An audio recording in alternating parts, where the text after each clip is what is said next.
Flashback sebelum pasukan besar Riboku mengepung kota Gian, yang di mana waktu itu, di dalam kota Gian sedang merapatkan strategi untuk bisa bertahan dari gempuran pasukan Riboku, sampai pasukan Osen datang. Karyoten, unit Hisin, Moten, dan jenderal-jenderal lainnya optimis bisa bertahan dari gempuran pasukan Riboku. Namun Kanki malah mematahkan semangat mereka, seperti biasa dengan ketenangannya. Sambil tersenyum kecil mengatakan fakta yang sebenarnya kepada junior-juniornya. Kanki sudah lama kenal dengan Osen, jadi Kanki tahu bahwa Osen tidak akan datang. Dikatakan bahwa pasukan Taigen tidak akan bisa kemari karena Romu, dan masih belum dipastikan kapan bantuan dari Kanyo akan tiba. Maron yang mendengar itu terkejut, bahwa bosnya sekalipun tidak bisa apapun sekarang, dan Rin Gyoku menyadarinya bahwa di tempat inilah mereka akan kalah. Yang setelahnya Kanki meminta Maron untuk memanggil klan Saki. Di saat yang bersamaan Kanki mengingat semua tentang Xiu, Kanki ingat bahwa orang baik seperti Xiu selalu saja menderita. Namun Xiu melihat bahwa orang seperti Kanki lah yang paling menderita.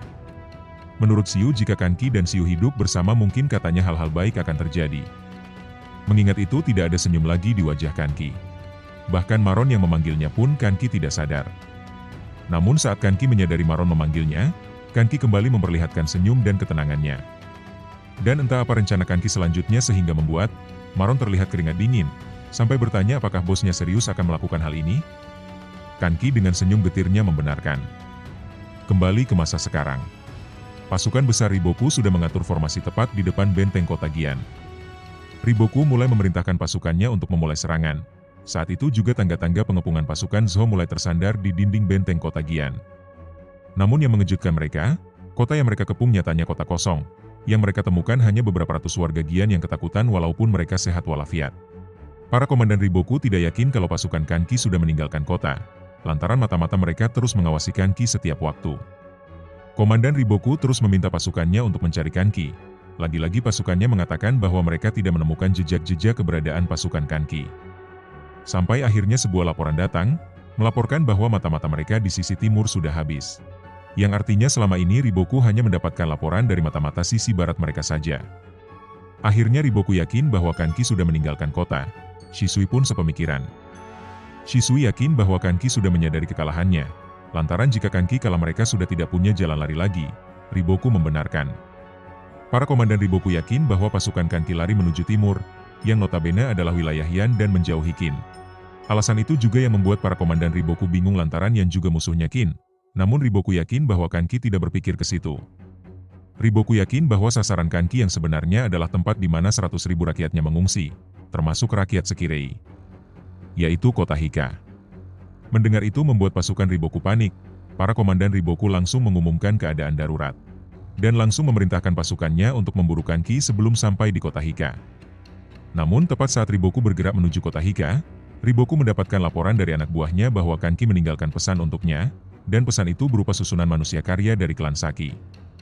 Di dalam karya itu tertulis sebuah pesan, bahwa tragedi Hika akan tertulis dalam sejarah. Para komandan Riboku menangkap pesan itu sebagai bukti bahwa Kanki berniat melakukan pembantaian part 2 kepada rakyat Hika. Namun Riboku menangkap pesan lain, maksud Kanki adalah dia takkan mati tanpa memberikan perlawanan. Yang setelahnya, Jenderal Gian mengumumkan bahwa Kanki sudah meninggalkan kota Gian, dan sekarang menuju tempat di mana keluarga mereka mengungsi. Jenderal Gian juga mengatakan niat Kanki yang ingin membantai mereka.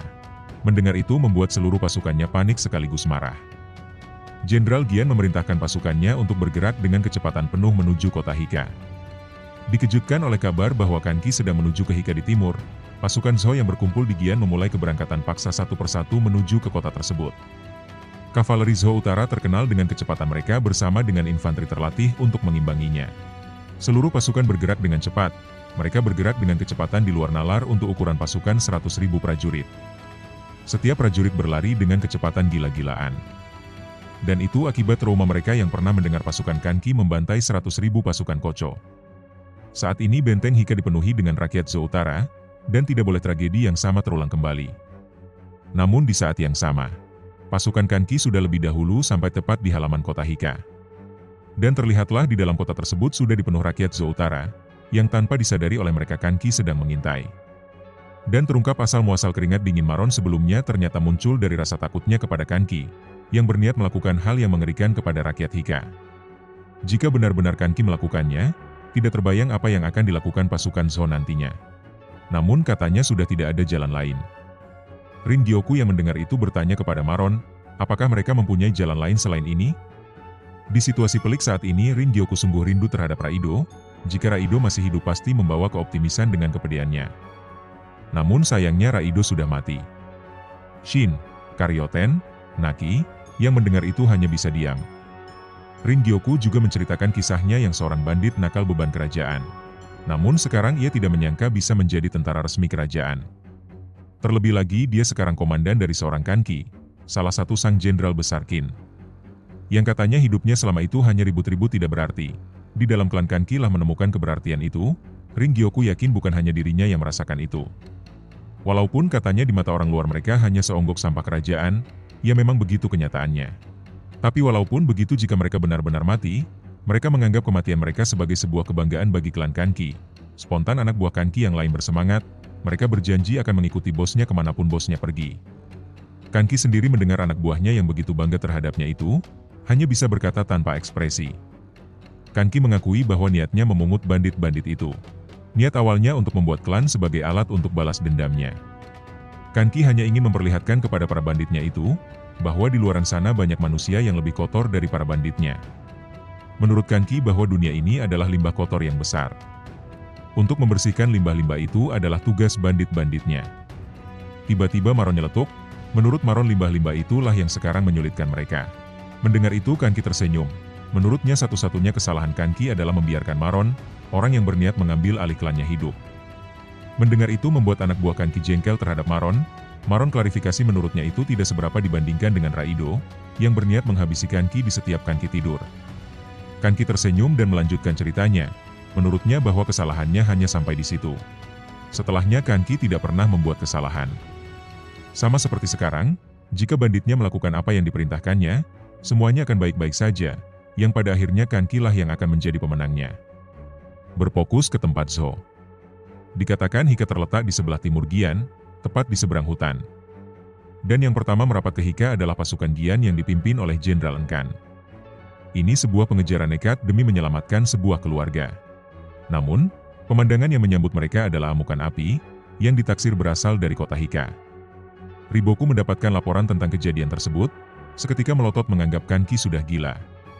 Menurut Riboku satu-satunya jalan keluar Kanki adalah dengan mengurung diri di dalam kota dengan memanfaatkan para tawanan. Jika Kanki membantai satu-satunya kartu penyelamatnya, maka Kanki hanyalah orang dungu yang hanya bisa bertindak barbar. Namun setelah Riboku pikir kembali, Riboku terkejut. Dalam benak Riboku sedikit mengkhawatirkan jika Riboku menghabisi Kanki, apa masih bisa disebut kemenangan? Setelah mengetahui Kanki bisa membumi hanguskan kota Hika yang dihuni 100.000 rakyat Zhou. Riboku khawatir jika itu terjadi, Zhou Utara selaku pertahanan terakhir kerajaan Zhou bisa menipiskan kepercayaan mereka terhadap Riboku, setelah begitu banyak korban yang terjadi. Dengan artian perang ini juga menjadi kekalahan bagi Riboku. Riboku yakin saat ini Kanki menyadari bahwa Kanki sudah tidak ada jalan untuk selamat. Untuk itu Kanki berniat membuat hasil akhir dari peperangan ini imbang. Dikatakan di saat itu Riboku mencemooh dirinya sendiri karena telah meremehkan Kanki. Namun apa yang akan membuat Riboku benar-benar gemetar ketakutan, masih akan baru terjadi. Di tengah keterkejutan Riboku, ada satu pasukan yang sudah jauh di depan untuk menyelamatkan kota Hika. Yaitu pasukan yang dipimpin oleh Jenderal Enkan. Namun yang membuat Enkan terkejut bahwa sumber api yang sebelumnya membuat seluruh tentara Zhou panik, faktanya bukan berasal dari kota Hika. Melainkan api itu berasal dari hutan yang terbakar. Sedangkan kota Hika sendiri masih berdiri kokoh dengan panji-panji Zhou di atas bentengnya. Yang jadi pertanyaan Jenderal Enkan sekaligus membuat Enkan ketakutan adalah kemana pasukan Kanki. Dan apa yang direncanakannya. Berfokus pada Riboku yang masih dalam perjalanan menuju benteng kota Hika. Dikatakan, sejak perang ini dimulai Riboku sudah memperkirakan bahwa Qin akan memulai serangan mereka dari wilayah Zhou Utara. Andai pasukan Qin yang menyerang dari selatan berhasil menjatuhkan Kantan, maka Zhou harus memindahkan ibu kota mereka ke wilayah utara agar kerajaan dapat bertahan. Untuk menghindari skenario tersebut, pasukan Qin memutuskan untuk menyerang Zhou Utara. Dan saat ini diambang kegagalan setelah jatuh ke dalam perangkap Riboku. Tapi meskipun pasukan Qin ditumpas di sini, pembantaian skala besar yang dilakukan Kanki akan menghantui kerajaan Zhou dalam memulihkan kerajaannya kembali dari tempat ini. Itu sama hanya memenuhi setengah dari tujuan Qin, yaitu mencegah kelangsungan kerajaan Zhou. Riboku yang bisa melihat jauh ke depan dari siapapun, beranggapan jika dia mampu meredam pembantaian Hika, Itu akan sangat mempengaruhi takdir Zhou dalam 3 tahun mendatang secara dramatis. Karena itulah ia memerintahkan pasukannya untuk bergegas menuju Hika. Dan yang mengejutkan, Kanki sudah memperkirakan jalan pikiran Riboku yang cemas dan gelisah tersebut.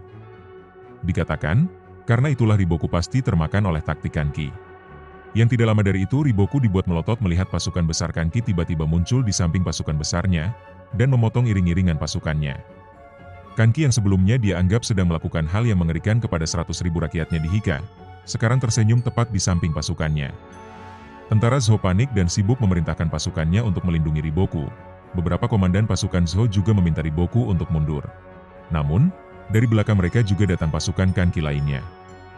Sehingga sekarang pasukan Kanki benar-benar mengepung pasukan Riboku dalam formasinya.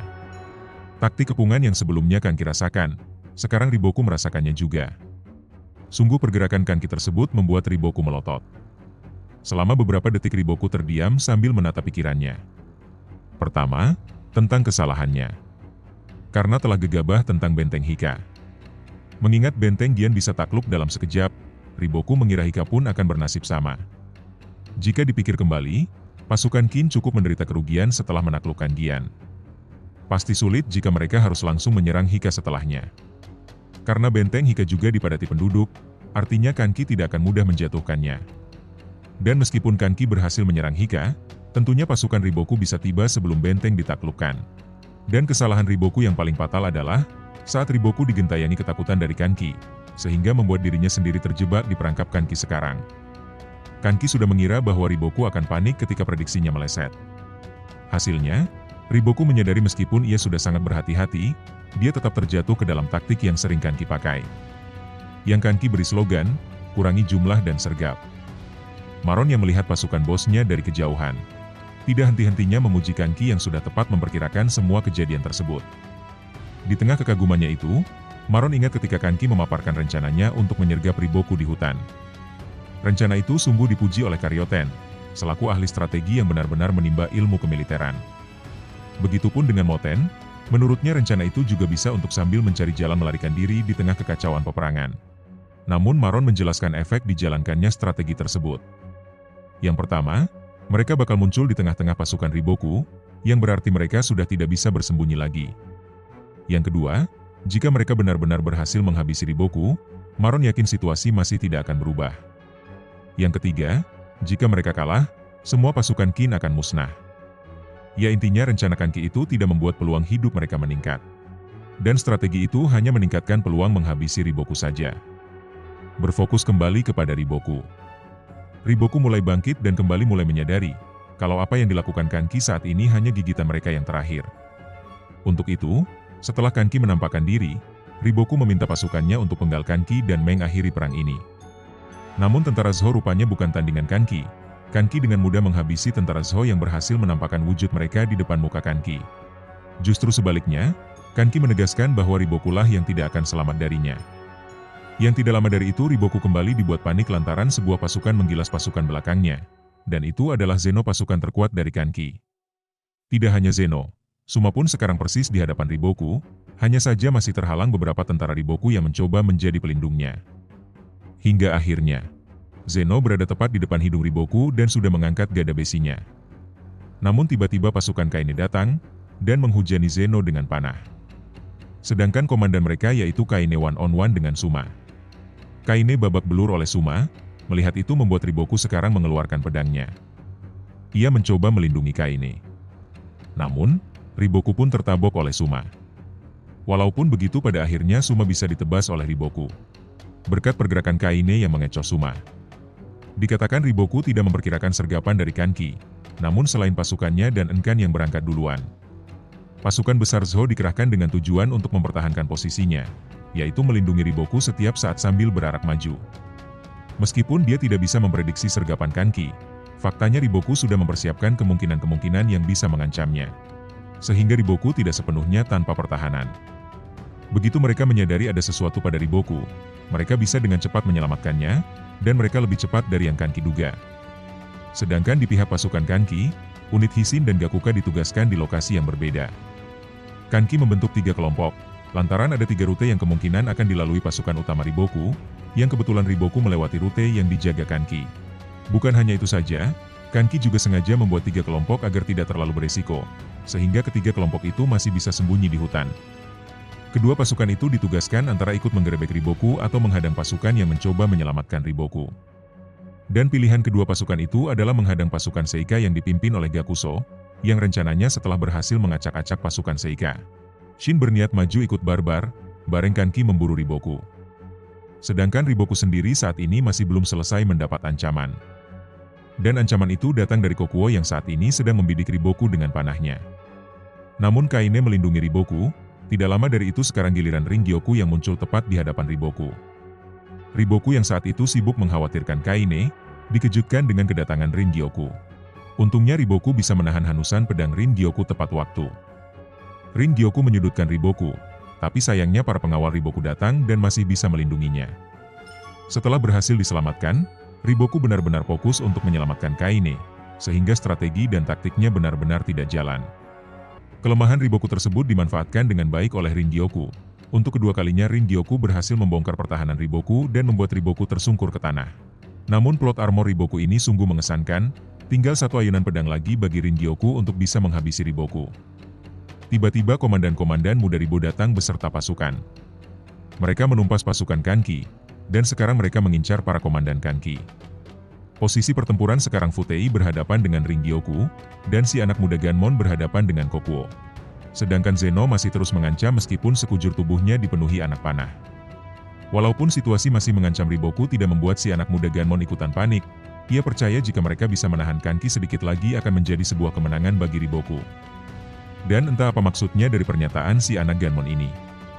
Situasi pertempuran sekarang beralih di posisi kiri Kanki, tempat di mana unit Hishin bertempur dengan pasukan Seika. Setelah merasakan kekuatan pasukan Gakusho, unit Hishin sekarang berubah rencana. Yang awalnya berniat mengacak-acak pasukan Gakusho yang setelahnya memenggal Riboku, sekarang Karyoten meminta seluruh pasukannya untuk menahan seluruh pasukan Seika, supaya mereka tidak ikut campur dengan pertempuran Kanki dan Riboku. Sedangkan Shin sendiri terlihat kebingungan saat jenderal musuh hanya duduk diam tidak ada pergerakan sama sekali. Yang tidak lama dari itu Shin melihat klan Saki sudah terisolasi jauh dari pasukan unit Hishin, yang mengakibatkan mereka dikeroyok pasukan Seika. Shin tidak membiarkan itu dan meminta Naki untuk menyelamatkan mereka. Perintah Shin itu diprotes Karyoten, menurutnya itu pancingan Gakuso. Dan benar saja setelah Naki bergerak ke arah klan Saki, yang secara otomatis mengurangi pasukan tempur unit Hishin. Membuat Gakuso tidak menyia-nyiakannya, Gakuso langsung memerintahkan pasukannya untuk mengincar Shin. Walaupun begitu pergerakan Gakusho tersebut tidak membuat Shin takut, malah sebaliknya Shin berniat sesegera mungkin membereskan mereka. Sambil menghantam lawannya, Shin juga berharap Kanki segera mengakhiri Riboku. Bentrokan panas juga terjadi di sisi kanan Kanki, yang ditempati Gakuka melawan pasukan Shisui. Moten pun berharap yang sama kepada Kanki bahwa Kanki harus cepat mengakhirinya. Berfokus di tempat pertempuran utama antara Kanki versus Riboku. Kanki mengejutkan seluruh arena pertempuran dengan pergerakannya, yang sekarang Kanki sedang mengacungkan pedangnya tepat di hadapan Riboku yang belum siap.